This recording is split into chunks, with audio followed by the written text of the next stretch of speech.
Wa man tahawana anis salati aqabahullahu bi khamsi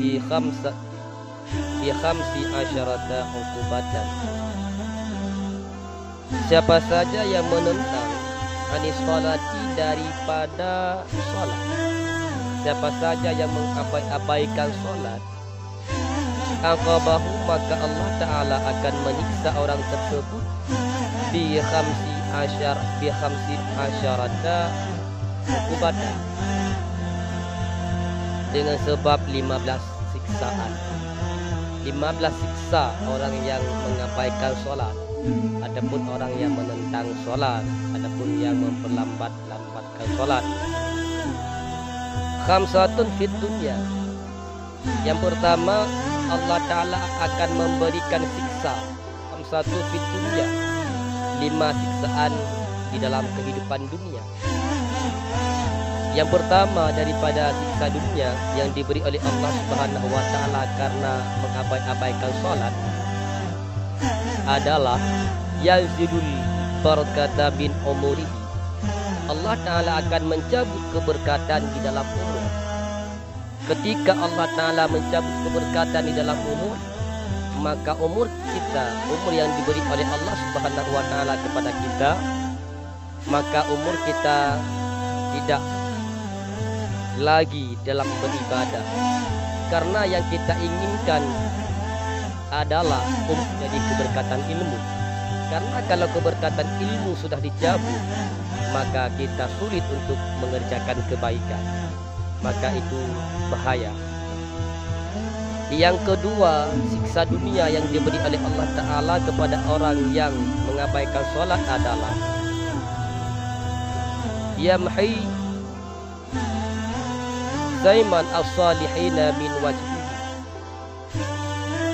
Yang kedua, Allah Ta'ala akan menghapus tanda orang yang salih fi wajhihi, daripada wajah ataupun daripada muka orang yang mengabaikan sholat. Karena di dalam pada muka kita ada tanda-tanda orang yang salih. Akan tetapi ketika kita sudah mengabaikan sholat, dihapus tanda orang yang salih pada muka kita. Karena setiap daripada anggota yang kita kerjakan sholat, mulai daripada wudu, sholat, maka nanti di hari kiamat akan menjadi cahaya. Salah satunya pada muka kita, Allah Ta'ala ketika kita tidak mau sholat, maka menghapus tanda orang yang salih, orang yang beribadat pada muka kita. Itu yang kedua.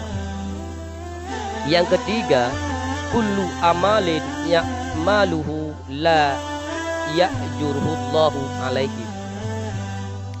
Yang ketiga, siksa yang ketiga adalah kullu amalin, setiap amalan yang dikerjakan oleh orang tersebut, oleh orang yang tidak mengerjakan sholat, la ya'juru, maka tidak dipahalakan. Karena sholat ini merupakan tiang agama. As-sholatu ibaduddin. Sholat ini merupakan tiang agama. Maka siapa saja yang mengerjakan sholat, maka seolah-olah dia sudah menegakkan agama. Dan sebaliknya, siapa saja yang tidak sholat, maka seolah-olah dia sudah meruntuhkan agama.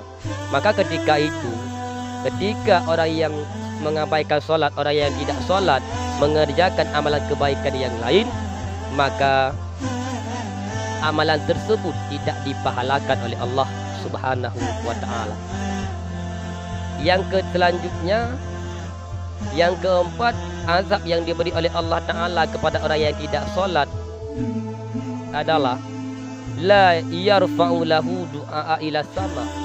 Allah Ta'ala tidak akan mengangkarkan doa orang tersebut ila sama, kepada langit.